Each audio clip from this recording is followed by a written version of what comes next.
buenas tardes y bienvenidos al Instituto Cervantes. Es una alegría para nosotros acoger este homenaje al poeta José Hierro cuando se cumplen 20 años del que fuera su último libro de poemas, Cuaderno de Nueva York, ahora que la editorial Nórdica lo reedita con las ilustraciones de Adolfo Sierra, a la venta a la entrada de la sala. Pudiera parecer que el éxito de algunos libros de poesía es asunto muy moderno y más o menos twitterístico, pero los aficionados al género recordarán cómo a finales de los años 90 del siglo pasado se sucedieron dos fenómenos poéticos y mediáticos, algo no contradictorio. En 1998 apareció este Cuaderno de Nueva York, obra de un poeta cuya obra había estado jalonada por largos silencios que sucedieron a la publicación de obras fundamentales como el portentoso Libro de las Alucinaciones, que contaba ya con edición en cátedra, convertido en clásico vivo, cuando la publicación de este Cuaderno de Nueva York le transformó en algo así como una estrella juvenil. Recuerdo que le entrevisté por aquel entonces y me dijo que para él la humanidad presentaba dos misterios. El éxito de Tamara, probablemente casi nadie se acuerde ya de aquel no cambié, no cambié, no cambié, y el de su Cuaderno de Nueva York. Él los comparaba. Al año siguiente, la misma editorial, Hiperión, publicó el sorprendente Las moras agraces de una jovencísima Carmen Jodra, pero ese es otro asunto que daría para unas cuantas tesis doctorales sobre lo que el medio poético español ha acostumbrado a hacer con las poetas jóvenes a las que primero encumbraba para después olvidar. No sé a ustedes, pero a mí aún me duele el prolongado silencio, ojalá no definitivo, de Carmen Jodra, y me duelen más sus causas. Pero hoy estamos aquí por José Hierro, acompañados de esta preciosa, en todos los sentidos del adjetivo, edición del Cuaderno de Nueva York, ahora que se cumplen 10 años desde que vio la luz, después de tanto todo, para todo. Tenemos con nosotros, para hablar del libro, a Diego Moreno, editor de Nórdica, la editorial que lo publica ahora, a quien hay que reconocerle su empeño, singular y diría que casi único entre el gremio de editores últimos centrados en la narrativa, en favor de la poesía. Adolfo Serra, ilustrador de esta edición, y con quien tengo en común un Pessoa, que es lo más bonito que creo que he hecho en mi vida. A Vicente Luis Mora, crítico y sin embargo escritor, o escritor y sin embargo crítico. Y Julieta Valero, poeta y coordinadora general de la ejemplar Fundación Centro de Poesía José Hierro. Tras el coloquio, entre ellos, leerán poemas del libro Francisca Aguirre. Qué lujo tenerla aquí para esto hoy. Manuel Romero, Laura Casielles y la propia Julieta Valero. Muchas gracias por acompañarnos en esta tarde madrileña, neoyorquina, y en la que vamos no a quitar hierro, sino a poner mucho hierro al asunto.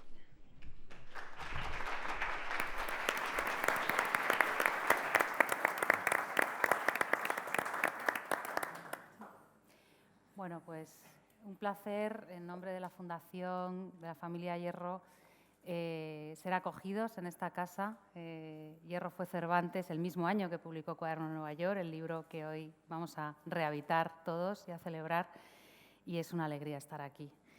En su nombre, en nombre de su obra. Muchísimas gracias también a Diego Moreno y a Adolfo Serra, que han convertido este acto, esta aspiración de reeditar el libro de un modo propositivo y diferente, lo han conseguido hacer. Han editado un libro, ha editado Diego un libro exquisito y ha cuajado unos poemas visuales, Adolfo, como podréis comprobar después, extraordinarios.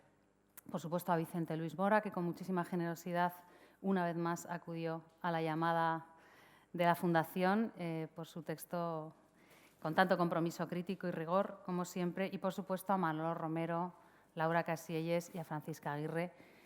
Sus voces personales y poéticas son fundamentales para la Fundación José Hierro.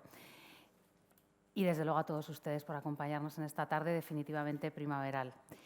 El cometido estatutario de nuestra Fundación no puede ser otro que la pervivencia, la difusión de la obra de José Hierro, mantenerla viva, y eso es algo que está pregarantizado por la calidad intrínseca y además por la potencia de la figura del propio Hierro a nivel humano y por su compromiso con la vida. Sin embargo, cuando hay efemérides como la que se presentaba este año, los 20 años de la publicación de Cuaderno de Nueva York, es un reto para hacer nuestro trabajo. Lo que tenemos que hacer, volver a poner a Hierro o situarlo un poco más debajo del foco, sobre todo de nuevas generaciones o de nuevas posibles lecturas de los lectores de toda la vida de Hierro. Y cuando nos planteamos cómo podíamos revisitar el libro, pensamos directamente en Nórdica. Habíamos tenido una experiencia hermosa y profesionalmente yo creo que muy satisfactoria para todos, editando la antología de Hierro Ilustrado hace 5 años, que era la primera vez que se publicaba la faceta gráfica de Hierro tan rica. Y ese libro yo creo que, bueno, que está en el catálogo, que es un libro de fondo, ¿no? Como toda la obra de Hierro. Pensamos quizá hacer un libro de homenaje con diferentes voces de poetas transversalmente, de varias generaciones, pero al final nos pareció que el homenaje fundamental estaría en, como una vez más, inspirarnos a partir del talante central de José Hierro, que era la poesía indisolublemente unida a la vida, poesía como función de vida y escritura como expresión del hombre ante el mundo, sin retóricas y sin más compromiso y sin menos compromiso que ese, que es el fundamental. Y nos pareció entonces que lo mejor era que un artista plástico hiciera una propuesta revisitando los poemas de Hierro, que son espacios riquísimos, y proponiendo a su vez al lector, a los nuevos, a los futuros lectores, esos espacios multiplicados, para que a su vez retomaran ese testigo de José Hierro de poesía siempre abierta, siempre propositiva y siempre generativa. Aunque Vicente Luis Mora ha escrito un excelente epílogo y él va a hablar a nivel de crítico, espero que un poquito por lo menos del texto, nos gustaría a nosotros finalmente destacar una cualidad que parece extraliteraria, pero que en realidad es absolutamente integrador y lo abarca todo. Es una de las ideas centrales que le robamos a Vicente, si nos lo permite, y es que este es un libro aléfico en el sentido borgiano del término, es decir, es un libro donde están todos los hierros, el hierro racional, figurativo, testimonial, el hierro que necesitaba también dar fe de las dimensiones metafísicas y también profundamente terrenales del ser humano a partir de lo irracional y de lo onírico. Está el hierro también en casi todas sus formas métricas, está el hierro desbocado del verso libre, está el hierro del poema en prosa y está, por supuesto, Hierro dialogando con su raíz más profunda y central, que es el barroco, pero incorporando también las vanguardias y toda su exploración de recursos. Es un Hierro no final, porque el otro día lo hablábamos en la rueda de prensa, lo destacaba Guadalupe Grande, es un Hierro que ha escrito estos poemas a lo largo de muchos años, pero en el momento que sale el libro, Hierro tiene esa intensificación, esa percepción de la vida absolutamente intensificada y desnuda que supongo que las personas que han vivido así pueden tener o tienen ante la presencia de la muerte. Y los poemas que hay en este libro son de una incandescencia vital que los hace, yo creo que bastante atemporales. Por eso es un texto, yo creo que infinitamente, como decía, generativo, que puede proporcionar a la misma persona diversas lecturas a lo largo de su vida y que además, y también lo comentábamos el otro día y con esto me gustaría terminar, también deja otra vez viva encima de la mesa otra de las grandes cualidades, yo creo, de José Hierro, que fue su capacidad conciliadora. Este texto es una propuesta de entender la poesía como uno quiera y de entrar a la poesía por todas las puertas posibles. Y eso, en el momento en que salió el libro, en un momento de dura ortodoxia literaria, pues fue también una forma de refrescar, lo decía el otro día Laura Casillas, y de invitar a la escritura a generaciones que empezaban y a generaciones que ya tenían un largo recorrido. Es un libro, yo creo que enorme y generoso, que nos sigue dando y que hoy continúa con esa propuesta tan abierta gracias a vuestro trabajo y espero que lo disfrutéis. Es un libro que hay que tener y hay que invertir en cultura, así que, por favor, haceros con el libro. Muchísimas gracias.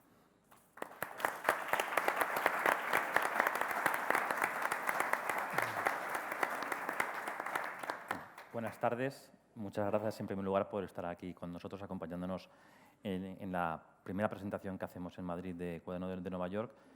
Muchas gracias a la Fundación por habernos dado esta oportunidad de volver a editar a José Hierro y muchas gracias al Cervantes por hacer posible este encuentro. Me siento un poco extraño porque es la segunda vez que vengo al Cervantes como ponente y las dos han sido con un libro de poesía. Y Nórdica no es una editorial de poesía, como decía Martín, es una editorial que publica sobre todo narrativa, pero todos los años nos acercamos a la obra de un poeta. Eso nos da cierta libertad a la hora de entender la manera de cómo editar poesía y de qué queremos editar. Hace 7 años vinimos aquí presentando la obra de un autor que unos meses después iba a ser premio Nobel, Thomas Tranströmer, que para mí fue un orgullo como editor, obviamente, apoyar de alguna manera a la difusión de la obra de aquel escritor sueco. Y ahora tenemos aquí nada menos que a Hierro. Como digo, lo poco que puede aportar Néutica es nuestra concepción del libro. Curiosamente, este libro se publicó hace 20 años. Hace 20 años las redes sociales no tenían ni mucho menos, no sé si existían, no lo recuerdo, pero desde luego no tenían la importancia que tienen ahora, y menos para la poesía, porque en la poesía precisamente ahora mismo donde se da a conocer, donde las nuevas voces de la poesía se hacen conocidas y manifiestan sus poemas, posiblemente es en las redes sociales antes que en ningún sitio. Y claro, este libro tiene poco que ver con las redes sociales. Es un libro que se toca, que se huele, que se lee, que tiene imágenes. De manera que es una manera de reivindicar no solamente la obra de José Hierro, que creo que es muy importante para una serie de lectores que posiblemente no conocieron esa primera edición, aunque se vendieron casi 40.000 ejemplares hace 20 años, lo que es un auténtico acontecimiento. Y creo que puede contribuir, como digo, a poner de nuevo en circulación este libro absolutamente fundamental. Hace unos días me comentaba un crítico, lo comentaba ya en la rueda de prensa, un crítico importante que también es poeta, que posiblemente el libro de poesía que más le había influido de él era Cuaderno de Nueva York. Creo que fue un descubrimiento para muchos lectores, para mí lo fue también como lector, antes que editor, y fue una gran influencia para muchos poetas. De manera que es un libro que tiene, digamos, todo lo que puede pedir un gran poemario. Tiene calidad literaria, tiene aliento, tiene influencia, y por eso creo que es importante redescubrirlo. La Fundación hace 5 años nos propuso la publicación de Hierro Ilustrado, un libro que era una recopilación de algunos de sus poemas, con la parte gráfica de Hierro, que encajaba muy bien con nuestra visión del libro ilustrado, además. Fue una experiencia buenísima en hacer un libro, no solamente dentro de la editorial, sino fuera, trabajando con un equipo mayor. Y cuando hace un año Julieta, también lo comentábamos ayer, me propuso este libro, no pude decir otra cosa que por supuesto, que adelante. Trabajando en el libro, me acordaba ayer por la tarde que había, recuerdo unos 3 versos, solamente voy a leer 3 versos, que cuando los leí para esta edición los reconocí inmediatamente, cuando lo leí hace aproximadamente 20 años. Y me entusiasmaron, me entendí perfectamente por qué había que volver a publicar a Hierro y esa reivindicación de la vida, ¿no? En el adagio para Franz Schubert, en el segundo de las estrofas, dice: esta música lleva mucha muerte dentro. El amor lleva dentro mucha música, mucho mar, mucha muerte. Estos 3 versos, que parecen muy sencillos, justo fueron el hilo que me permitió volver a la primera lectura que hice de Cuaderno de Nueva York. Esta unión del mar con la vida y con la muerte. Al final, Hierro en este libro vuelve a sus pasiones, a sus temas de siempre, como él dice, ¿no? El amor, la vida, la muerte.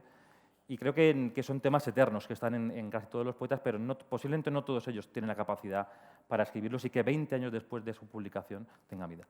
De manera que cuando Julieta me propuso hacer este libro y empezamos a plantear cómo hacerlo, sin ningún tipo de atadura, nada más que queriendo hacer una buena edición que perdurase en el tiempo, lo primero que hicimos fue intentar ver juntos cuál era el ilustrador adecuado para este libro.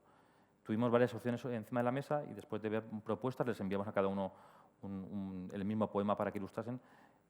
Adolfo fue quien hizo el libro, sin duda, que queríamos, que quería la Fundación. De hecho, yo se lo he dicho a Adolfo en alguna ocasión, cuando recibí sus ilustraciones entendí, digo, seguro que va a ser Adolfo, porque tenía mucho que ver con la plástica de Hierro, y con la plástica de Hierro y con la poesía de Hierro, con la manera de entender su arte. De manera que fue un trabajo bonito, como un trabajo de edición en el que el formato se decide en función de las necesidades del libro, el papel se decide en función de las necesidades del libro y del ilustrador, cada faceta de la edición, que a veces no son evidentes y que la gente, cuando compramos un libro, no somos conscientes de por qué se toman decisiones. En nuestro caso se toman pensando en qué es lo mejor para el libro, no en una colección, no en cuestiones estrictamente económicas, sino sencillamente en lo que en este caso era mejor para la poesía de Hierro. Pero también teníamos claro que hacía falta algo más que un libro ilustrado. Y aquí entra Vicente Luis Mola, que le agradezco muchísimo que participas aquí. Hace años que no nos veíamos y ha sido una ocasión excelente para reencontrarnos. Nos parecía importante que hubiese una lectura actual de Hierro, una lectura de una persona joven que lo ha conocido y que realmente en esta mesa estamos personas bastante jóvenes y también en la sala. Creo que es importante esta visión. Hierro no es un autor que escribió un poemario con 80 años. No, es un autor que sigue vivo, y que creo que es importante que reivindiquemos. Como decía, las redes sociales están permitiendo que muchos jóvenes poetas puedan dar a conocer sus versos, sean mejores o peores, y las redes sociales espero que sean también uno de los puntos fuertes de difusión de la obra de Hierro. Yo cada vez que ponemos en las redes sociales, en Facebook o en Twitter, alguno de los versos de Hierro, es impresionante la cantidad de gente que responde, que se entusiasma, que posiblemente nunca había leído Hierro y que dice, bueno, me siento identificado, ¿no? Y lo mismo pasa cuando Adolfo incorpora en Instagram, que lo vi el otro día y me quedé fascinado, una de las ilustraciones del libro que tienen 1200 me gusta. Es impresionante lo que este libro puede dar de sí. Bueno, Adolfo, te toca. Sé que es un momento complicado para un ilustrador dar la cara, pero bueno. Los ilustradores hablamos con imágenes, no hablamos con palabras. Pero bueno, voy a tener que hablar un poco. Para mí, bueno, fue un reto bastante grande cuando me propusieron ilustrar a Hierro, por el peso, por el hierro de las palabras, ¿no? Y bueno, es algo que siempre digo, ¿no? Los ilustradores, ante todo, somos lectores y eso es lo que tenemos que hacer a la hora de ilustrar, leer, ¿no? Sentir, interpretar y ver un poco las imágenes que nos generan esas palabras. Recuerdo el día también cuando Diego me propuso ilustrar a Hierro, era curioso porque justo ese día me había llegado un poema de Hierro, una amiga me lo había pasado, era de Flores de Plástico, mis hijos me traen flores de plástico, y me había quedado como muy impactado, estaba dándole vueltas a ese poema continuamente en mi cabeza. Y luego me encontré con Diego porque había una presentación, creo que era, no sé si era de Lorca o no sé. Bueno, y me comentó que estaban pensando en ilustradores, en distintas personas para proponerle ilustrar a Hierro. Y claro, en mi caso, yo me quedé como, ¿cómo puedo interpretar esto? ¿Cómo le doy imágenes a estas palabras? Lo que hice es leer mucho, escuchar a Pepe Hierro, ver su obra gráfica, su obra pictórica y un poco conectar con eso. También lo comentaba ayer en una rueda de prensa que estuvimos, oí a Hierro que decía que le gustaba la poesía sin artificio, poesía sencilla, como poesía hablada. Y a la hora de enfrentarme gráficamente a estos poemas, yo escogí también pinceladas sencillas, pigmentos sencillos que se combinan, que se mezclan en el papel, porque me parecía que había algo como muy directo, muy fuerte, muy potente, simplemente en la mancha, en el trazo, en dejar las huellas en el papel. También a la hora de ilustrar me planteaba un poco lo que ha comentado Julieta. Bueno, la ilustración es una puerta más de interpretación a la hora de leer un poema. Es otro camino más que el lector se puede encontrar al leer a Hierro. Y mi propuesta un poco gráfica era eso, ¿no? Generar como poemas visuales muy llenos de trazo, de mancha, de color, que llevaran al lector a otros caminos, a otra forma de interpretar. Recuerdo que dimos muchas vueltas en la portada, ¿no? Estuvimos, al final me parece que es la portada correcta, mandé como 6 opciones, luego dimos otras vueltas, estuvimos ahí y claro, mucha gente se sorprende, ¿por qué una ballena? Y yo ahora pienso, es que tenía que ser la ballena, ¿no? Porque Ballenas en Long Island hablan un poco de ese sentimiento, es un poco un libro de senectud, ¿no? Como de una vida que se ha recorrido, que se ha llegado, ¿no? Y lo hablaba Laura y Lupe ayer, hay parte de ficción, parte de realidad, pero hay parte de alucinación, ¿no? Cómo todo eso se mezcla en Hierro, en ese momento vital, ¿no? Aunque tardara los años que tardó en hacer el Cuaderno de Nueva York. Y hay mucho mar y mucha musicalidad. Entonces también eso yo intentaba conseguir con las ilustraciones. Hay veces que las manchas van llenando las hojas, se mezclan, se combinan. Que me parece que la poesía de Hierro es muy musical y hay mucho azul, hay mucho trazo, hay mucha mezcla. Y básicamente esa fue mi elección a la hora de ilustrar y a la hora de generar otros poemas, ¿no? No delimitan, creo que no cierran, no hay un camino cerrado, no resuelven el poema, pero añaden otros significados y creo que en general es lo bonito de la poesía ilustrada, ¿no? Que el libro tenga diferentes lecturas y otros matices.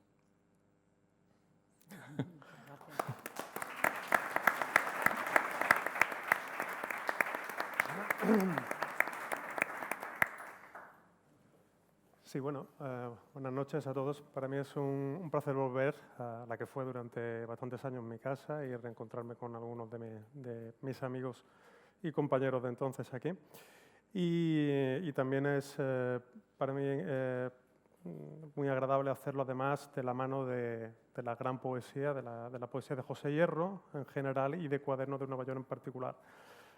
Cuando se habla de Hierro, de la poesía de Hierro, a veces se utiliza esa palabra que él mismo ha utilizado, como bien ha recordado Adolfo, de sencillo, sencillez, y no es exactamente así, en realidad. Eso era la proverbial humildad de Hierro que hacía pasar, y lo lograba, por sencillo, por simple, aquello que era endiabladamente complejo y trabajado, ¿no? Es un poco como el propio arte ilustrador de Adolfo, que una vez que se ve, da la impresión de que acaba de hacerse, y sin embargo él bien sabe el trabajo que le ha costado hacerlo y sobre todo formarse para poder hacerlo. En el caso de Hierro, como ya dijo Aurora de Albornoz, una de sus grandes estudiosas, en el libro que le dedicó en 1982, hay una falsa sencillez, hay un enorme trabajo conceptual, versal, rítmico, que está por debajo de los poemas, que los sustenta y que les da esa especie de fuerza, de veracidad, como si estuvieran hechos desde siempre, pero frescos como el pan de la mañana, y que hace que logra ese milagro que decía Diego, es decir, que pasen los años, que pasen las generaciones de poetas y sin embargo sigue resultando presente, sigue resultando vigente y vivo, que es lo más difícil para un poeta, es decir, que algo que está tan vinculado al lenguaje y al presente, que sepa encontrar esa tonalidad, esa especie de raya en el espectro que coincide o que comunica dos tiempos a la vez, el tiempo en que se escribe y el tiempo en que es leído por todos nosotros. Y eso es algo que se da muy pocas veces en la literatura, pero que Hierro consigue y creo que consigue con un grado de excelencia y también, por supuesto, con un grado de experiencia y de madurez en Cuadernos de Nueva York. Comentaba,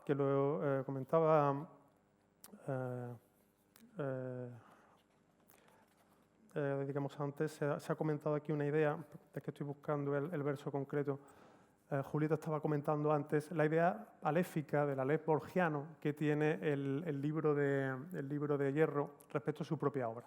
Es decir, es una especie de crisol donde Hierro funde casi todos los temas, casi todas las formas, casi todas las estrofas, casi todos los ritmos y casi todos los tonos que ha ido degradando en su trayectoria desde Tierra sin nosotros, Alegría, Quinta del 42, Libro de las alucinaciones, Agenda, e incluso casi se prefiguran los sonetos que luego se publicarán después de este libro, ¿no?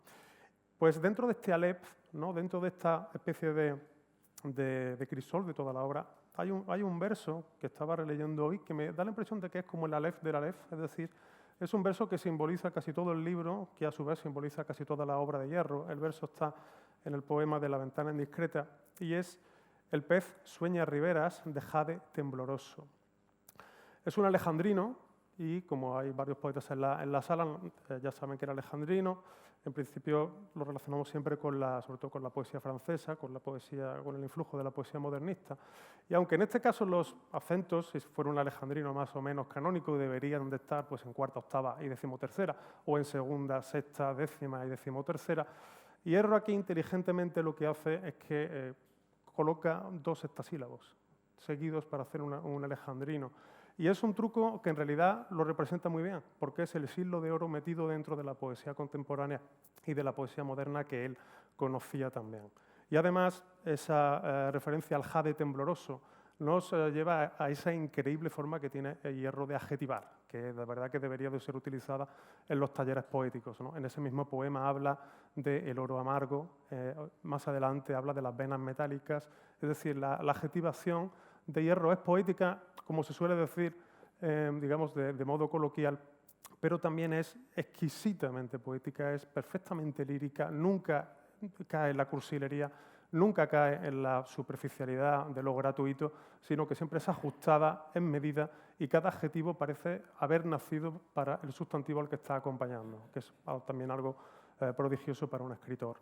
Y por último, y cerrando un poco, porque no me quiero extender porque creo que que los poetas que vienen ahora van a encarnar la voz de Hierro mejor que de lo que yo lo estoy haciendo torpemente ahora. Pero sí que me gustaría apuntar lo que se ha dicho con respecto a la fuerte influencia y la increíble influencia que ha tenido Hierro en poetas posteriores a él. En el epílogo doy algunos ejemplos de esa influencia en poetas jóvenes. Luego, de pronto, hoy mismo he recordado, no sé por qué, que Paul Viejo, que es editor, escritor y narrador, tituló La madera y la ceniza a una de sus novelas, una novela breve. Y La madera y la ceniza es parte de un verso que está también aquí en Cuadernos de Nueva York, ¿no? O sea que la vigencia, la influencia de Hierro reverbera, se perpetúa y su supervivencia solo depende de una cosa, que además está en sus manos, las de ustedes, y es que lo sigan leyendo. Si ustedes siguen leyendo Hierro, les va a seguir influyendo, les va a seguir llegando y les va a llegar y les va a seguir gustando, porque es uno de esos pocos poetas con los que un crítico no se puede equivocar cuando se dice, por favor, léanlo, se lo recomiendo vivamente, no van ustedes a equivocarse si lo leen. Muchas gracias.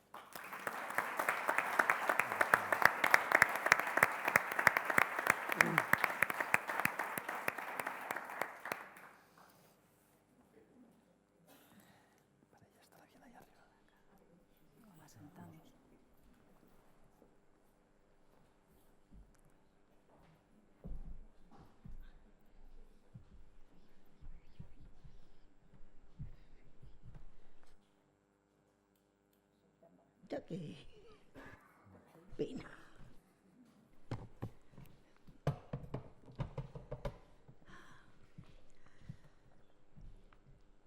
Primero,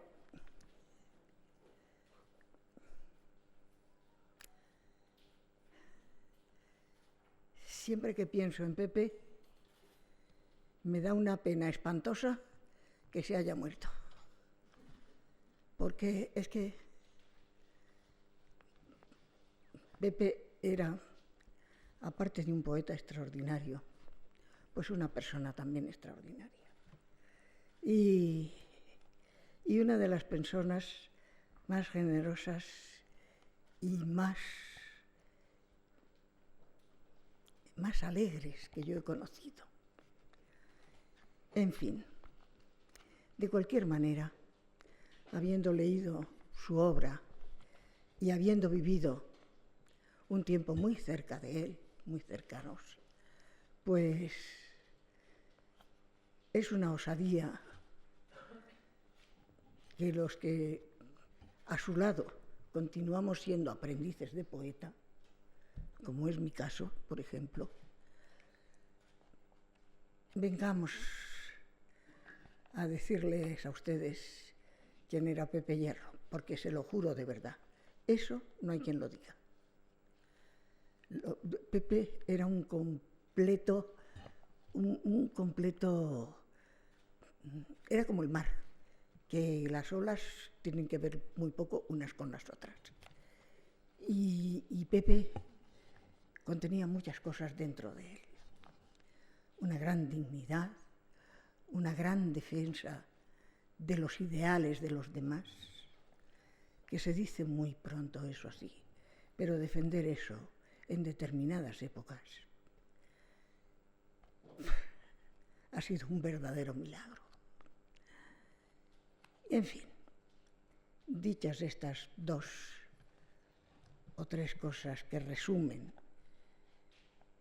lo muchísimo que en mi casa todos, desde mi marido Félix Grande a mi hija, todos queríamos con delirio a Pepe y a sus hijas, y en fin, y fue para nosotros perderlo un verdadero desastre.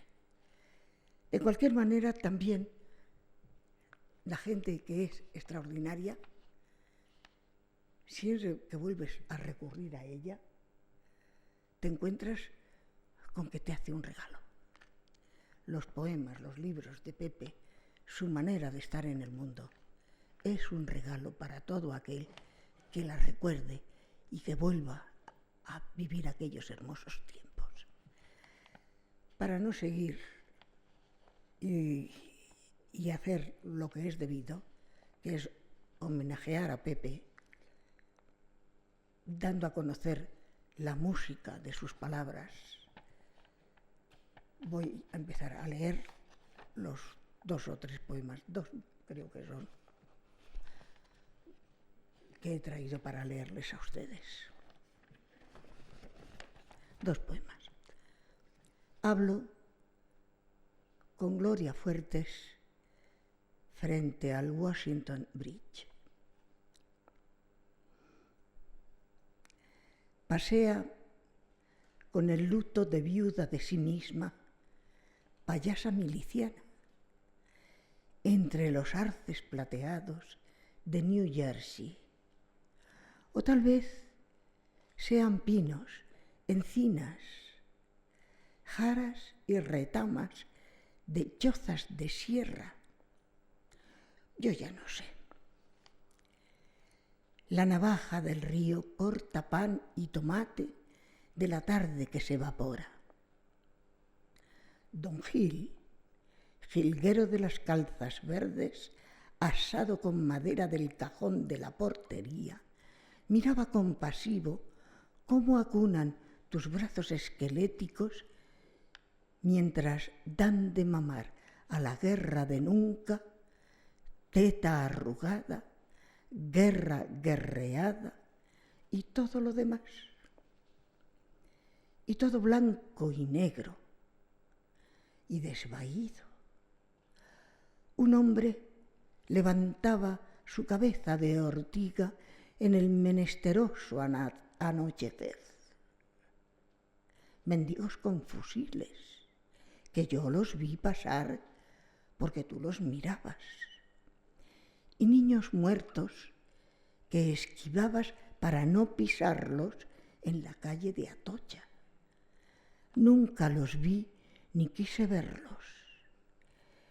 Y aquel puente estrechísimo que no es el más con más de Nueva York, sino de nieve y de cellisca. Yo lo he visto y lo veo y seguiré viéndolo con las mujeres de ébano y marfil arrugado, porque era entonces todo blanco y negro. Y ahora vuelve sin filis, cabalgando su cáncer. Hasta mañana, Filis. Más tarde, en tu memoria cristalizaban sombras entre los rascacielos de acero y miel, sombras de mondas de patata que has olvidado, pues no quieres morir, no queremos morir.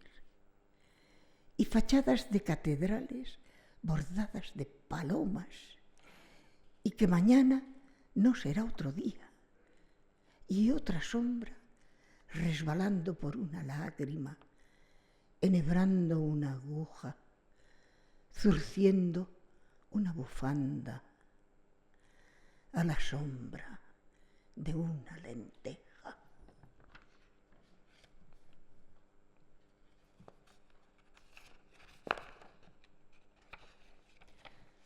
A ver, sí,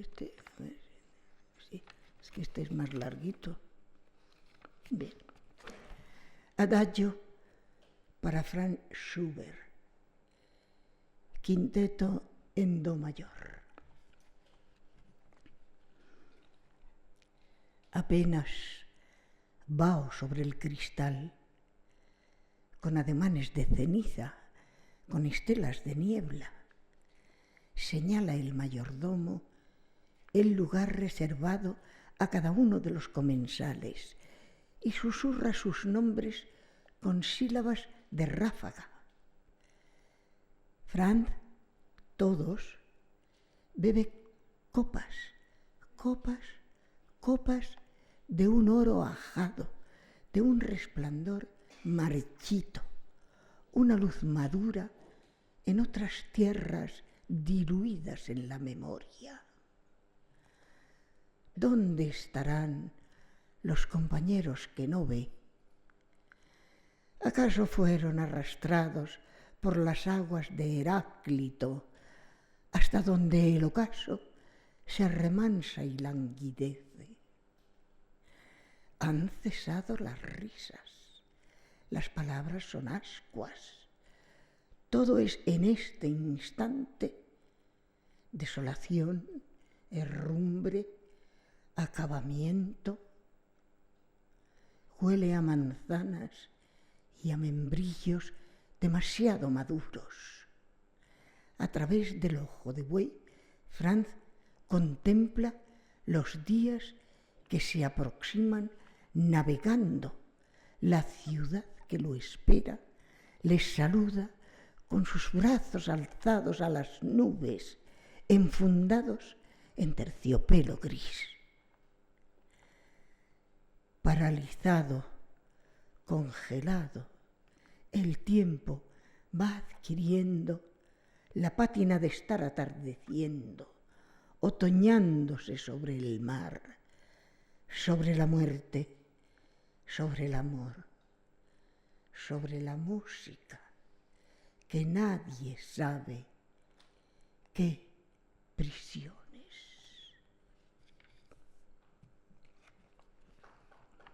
Esta música lleva mucha muerte dentro. El amor lleva dentro mucha música, mucho mar, mucha muerte. La muerte es un amor que habla con el silencio. El amor es una melodía, hija del mar de la muerte. Asciende, gira, enlaza el cuerpo, lo encadena hasta asfixiarlo despiadadamente. La nave fantasmal, pero real, navega sobre el amor, sobre la muerte, también sobre el olvido, y glisa sobre el arpa de las olas, navega sobre el agua como el laúd sobre la música. Y es que música y mar tienen el mismo origen. Este mar lleva dentro mucha música, mucho amor, mucha muerte y también mucha vida. Y también mucha vida, no solo la que testimonia el hervor de los brazos blanquísimos de las olas. Al otro lado del cristal, solar, lunar, del camarote, sino la que agoniza en el lado de acá. Abanicos de plumas y de oro empiezan a girar. Giran y giran cada vez más vertiginosamente, acelerando, siempre acelerando, absorbidos, cautivos, reclamados por bocas abisales, fraques azules, grises, rumor de besos y batir de alas, ojos ennoblecidos por las lágrimas, labios besados hondamente, que por eso tienen más vida que quitar, y el giro, el vértigo del vals, el del polaco tísico que escuchaba en la valdemosa invernal golpear insistente sobre el suelo la gota de agua. El vals futuro, felicidad florida de la dinastía risueña de los vieneses, resucitados cada 1 de enero en los televisores, supervivientes de un imperio feliz e injusto que ya no puede ser. Son absorbidos, chupados, esclavizados por lo hondo tenebroso. En el embudo caen y desaparecen gorjeos de las aves de los bosques de Viena, huéspedes de las ramas húmedas de los tilos y los abedules, aroma de grosellas y frambuesas, de fresas y de arándanos, todos aprisionados en las redes de escarcha del otoño. El implacable sumidero devora tules, sedas, lámparas de luz azulada, nubes que se suicidan arrojándose al hueco que termina en el corazón verde del mar, en la hoguera sombría y helada de la nada, en lo fatal, irreversiblemente mudo. Los invisibles compañeros contemplan aterrados y desamparados ese derrumbamiento que acaba en el silencio. El silencio que surca el ataúd de caoba a sus desvanecidos compañeros. Con la clarividencia del moribundo, oye su despedida, sus adioses, con voces de violines, de violonchelos. Sonaban a diamante y penumbra la nave o ataúd en que Fran llega irremediablemente solo, cabecea sobre las ondas, las azota su quilla con ritmo sosegado, chasquido, pellizcado, pichicato sombrío, entre dos nadas, entre dos nuncas. Entre dos nuncas, el recién llegado contempla el cielo encajonado entre dos mudos, entre dos sombras, entre dos silencios, entre dos nadas, sentado sobre su banco de cemento, saca de su bolsillo unos trozos de pan, los desmiga, da de comer a las palomas.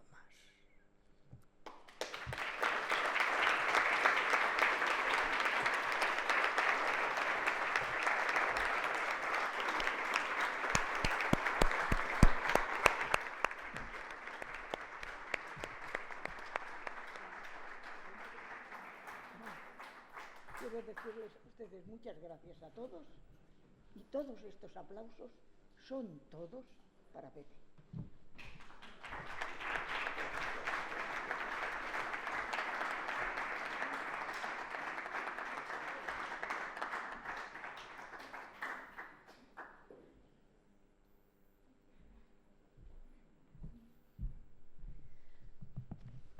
Bueno, buenas tardes. Es un gusto para mí estar aquí, formar parte de esta lectura, de este recuerdo, de este encuentro, desde la situación o desde la mirada de quienes, siendo de otra quinta, accedimos a este libro, a este cuaderno de Nueva York, en realidad como una de nuestras primeras lecturas.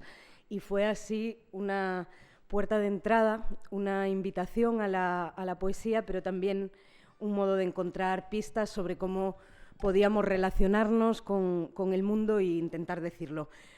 Yo leeré precisamente el poema de Ballenas en Long Island, que está detrás de esa portada de la que hablaban antes. Ballenas en Long Island. 1. Las he visto varadas en la playa. Los niños han abandonado carruseles, montañas rusas, nubes de azúcar blanca o rosa, palomitas de maíz, y suspendidos de sus cometas de colores han llegado a la orilla. Atrás quedó la música crispada de los altavoces. Ahora escuchan otra música más sosegada y misteriosa, chillidos de las aves marinas, estremecedora polifonía. Los niños, desconectados de lo fabuloso, saben que es imposible que Jonás se lo tragase una ballena, como cuenta la Santa Biblia, porque al final de la caverna amenazadora, una garganta angosta permite solo el paso de minúsculos pececillos, plancton, polen marino que atravesaron las barbas filtradoras. Ignoran, sin embargo, que estas barbas fueron antaño utilizadas para acentuar la delgadez del talle de las damas. Solo Dios sabe qué habrá sido de ellas, donde estarán ahora pudriéndose. 2. Son, desde luego, extraños pero no infrecuentes estos suicidios colectivos. Los biólogos, oceanógrafos, ecologistas, nada pueden hacer por reintegrar a los cetáceos a su hábitat, a su medio natural. No solo por su peso y su volumen, sino porque están decididas, resignadas a morir. Se barajan hipótesis diferentes y contradictorias. Alguna, tal vez, resolverá el enigma. Hay quienes atribuyen el suceso a una avería, a una desconexión, por el momento indemostrable, en el sofisticado sistema de radar que utilizan en sus desplazamientos. ¿Quién sabe cuál será la causa de esta agonía a la que yo asistí en las arenas de Long Island? 3. Yo sí lo sé. Yo he descifrado el para los demás indescifrable código, o mi piedra roseta de estrellas y de olas. Los vallenatos, los jóvenes, los útiles, los que regresan a la mar tras culminar estas expediciones, hablaban en sus asambleas nocturnas, mientras dormían las ballenas madres, de la necesidad imperiosa de liberarse de este lastre de ancianas jubiladas, de toneladas de disnea y sordera. Con fuegos o aguas de artificio, pirotecnia, acuatecnia, comunicaron su resolución. Nosotros os conduciremos a unas playas calientes, a unos lugares a los que no llegan tempestades, témpanos balleneros. Allí disfrutaréis del merecido descanso después de tantas aventuras, tantos afanes, tantos riesgos. Las dejaron varadas en la arena. Hasta mañana, les dijeron, sabiendo que no volverían. Hasta mañana. 4. Misericordioso e implacable, el sol le reseca la piel repujada de algas. Muy pronto, albatros y gaviotas se ensañarán con estas moles de agonía, de grasa y carne putrefacta. El sol es chupado por el horizonte, se hunde poco a poco en él, despidiéndose con su rayo verde. Luego es la noche y otras noches. El faro intermitentemente pasa su lengua de luz piadosa sobre la arena. El mar agita sus espejos negros. Sobre la seda o terciopelo funeral chisporrotean las estrellas fugaces, las ascuas de la luna de azafrán. El zumbido de las abejas marinas, el crujido del oleaje que clava sus colmillos en las rocas de azabache y cristal, resuena en los oídos agonizantes de las viejas ballenas, festín de la desolación, el silencio, el olvido, la sombra. Y 5. Hasta mañana. Fue el último mensaje. Y ya no habrá mañana. Ahora las moribundas, ciegas y sordas, tienen la mirada del recuerdo puesta en sus vallenatos, indefensos frente al testuz terrible de las olas heladas, los témpanos, las hélices, los arpones, desvalidos, sin rumbo, por esos mares de Dios.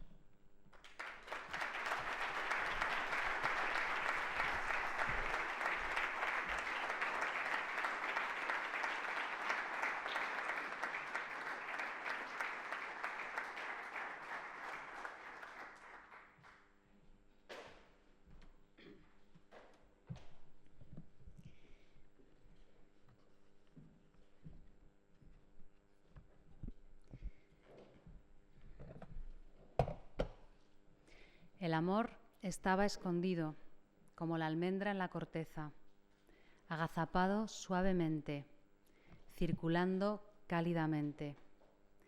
Y era preciso detenerlo, paralizarlo, congelarlo, encadenarlo en líneas, ritmos, desarraigarlo de su tránsito.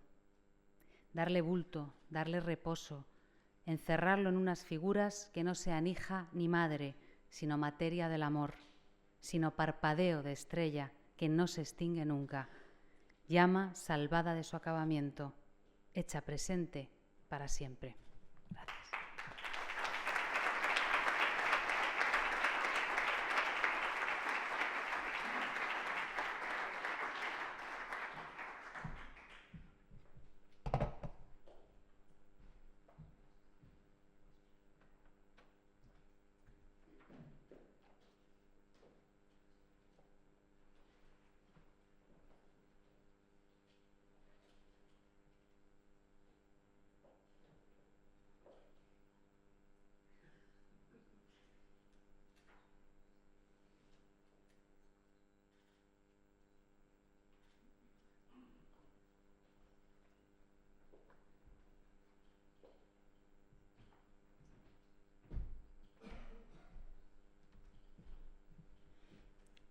Buenas tardes. El día 3 de abril del año 87 se jubiló Pepe. Y entonces, en julio, le hicieron un programa especial en Radio Nacional donde él colaboraba con 2 programas poéticos, Aula Poética y Poesía en la Radio. Y le preguntaron si iba a escribir poesía. Dice, no, ya ahora me voy a dedicar al relato, que tengo en la cabeza varias historias. Una historia era que vino en el periódico una noticia muy esperpéntica. Había un hombre que iba por las tabernas con una cabra, iba vendiendo lotería y perdices y de todo. Y ese año tocó el gordo en las papeletas que él llevaba, pero había hecho demasiadas papeletas y tenía una deuda tremenda y terminó ahorcándose. Esa es una parte. Otra. Había un amigo suyo, manchego, que era gañán y se dedicaba a las cosechas, donde había, a la uva, al trigo, etcétera, etcétera. Era muy apuesto, y un profesor de la Universidad de Columbia se enamoró de él. Y hubo una especie de flechazo. Y era prácticamente analfabeto. Y lo estuvo educando, llevándolo, y terminó de profesor en la Universidad de Columbia University. Y él liga en este poema narrativo al profesor, que está en un soliloquio recordando a su padre y su infancia, y al hombre de la cabra y de la lotería. Hizo este poema Oración en Columbia University. Vais a ver aquí, antes Vicente hablaba de las metáforas de Pepe. A veces él conecta en las partes sombrías de un poema con el conceptismo, del barroco conceptista, y utiliza esas metáforas sinestésicas, etcétera, como estas que ocurren. Hay en el poema que ha leído Paca, dice, ese mar lleva mucha muerte, pero esto sucedió que estábamos viendo una corrida de Vitorino que toreaba Luis Francisco Pla, Ruiz Miguel y Palomares, que era de Soria, torero de Soria. Y el comentarista, en una estocada de Esplá, dijo, esa estocada lleva mucha muerte. Primero. Segundo, aquí viene y ese traje de catafalco y oro es un traje de torear, que es el negro. Los gitanos se lo ponen negro y azabache, catafalco y azabache. Y utilizan mucho el catafalco y oro. Y luego, aquí en este poema hay también dos metáforas, volvemos al barroco conceptista. Dice, en la mano derecha un crepúsculo y en la izquierda un rayo, porque ese día el natural se da con la mano izquierda, el estoque en la derecha y se torea con la izquierda, por eso se llama natural, porque no tiene apoyo de la espada. Y en su mano derecha un crepúsculo, que es la muleta en la derecha, y el rayo, la espada, en la izquierda, que es un natural atípico, pero esa tarde lo toreó así Esplá. Va a venir, en este poema están dentro de estas metáforas.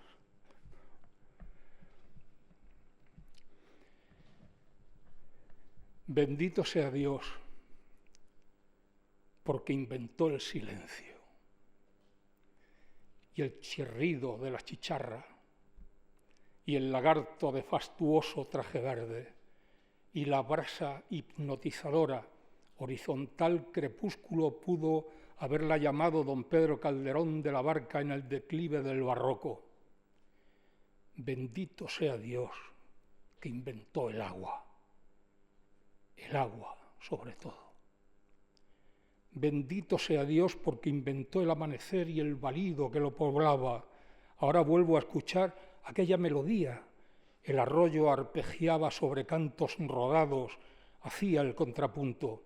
Suena el concierto en mi memoria, o puede que se trate de una música diferente, la que escuchó primero entre los arrayanes de Granada Federico García Lorca y luego aquí rescatada en Columbia University. Bendito sea Dios, que inventó los prodigios que contaba mi padre perfumado de espliego y de tomillo.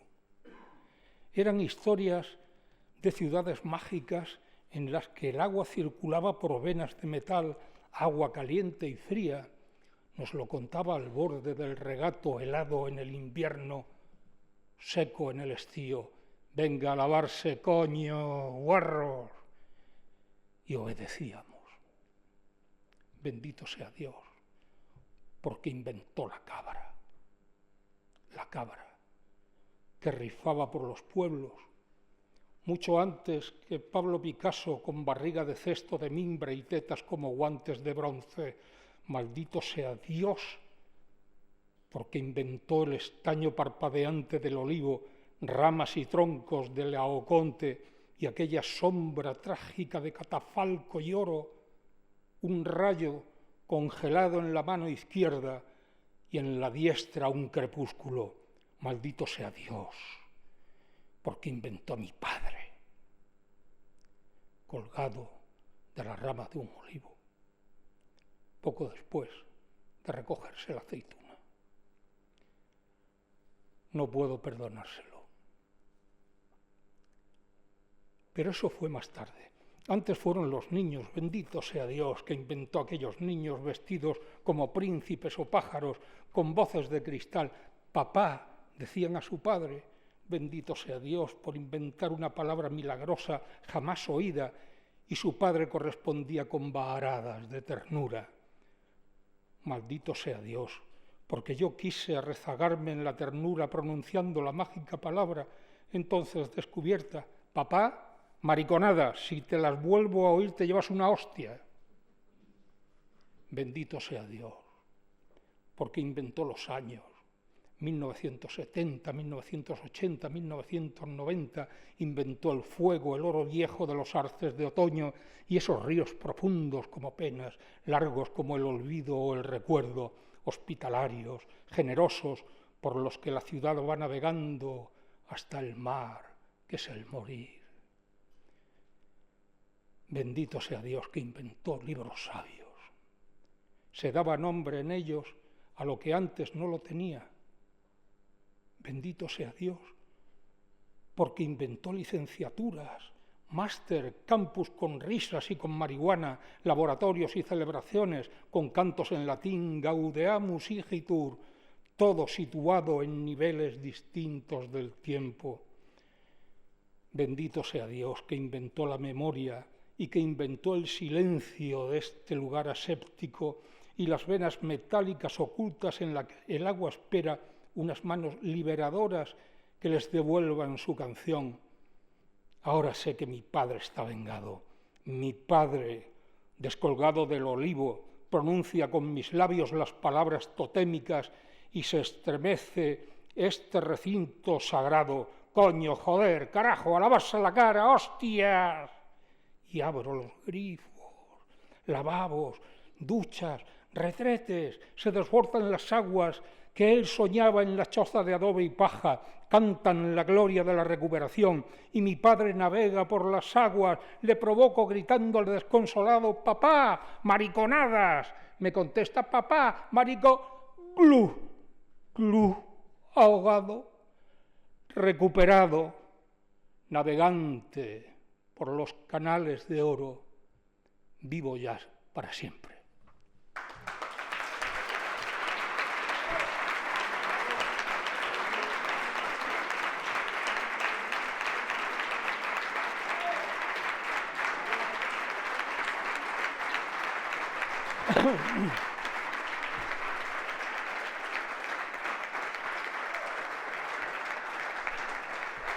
Gracias.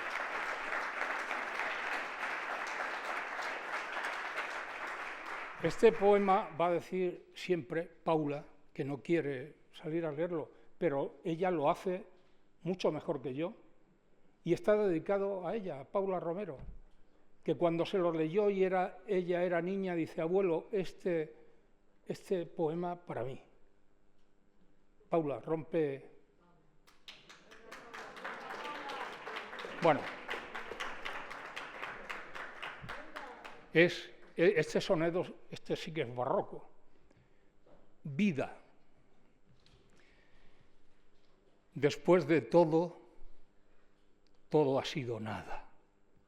A pesar de que un día lo fue todo, después de nada, o después de todo, supe que todo no era más que nada. Grito todo y el eco dice nada. Grito nada y el eco dice todo.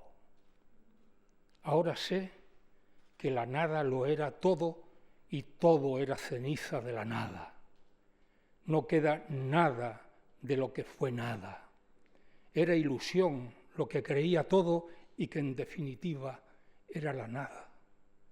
¿Qué más da que la nada fuera nada, si más nada será después de todo, después de tanto todo, para nada?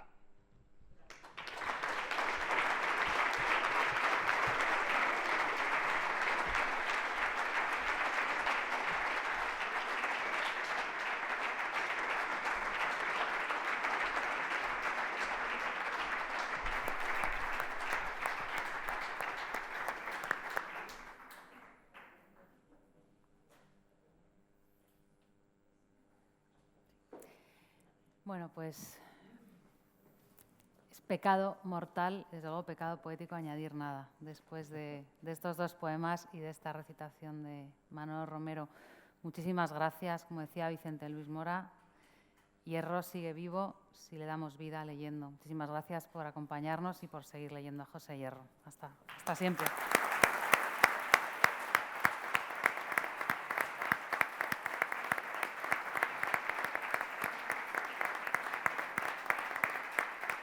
Thank you.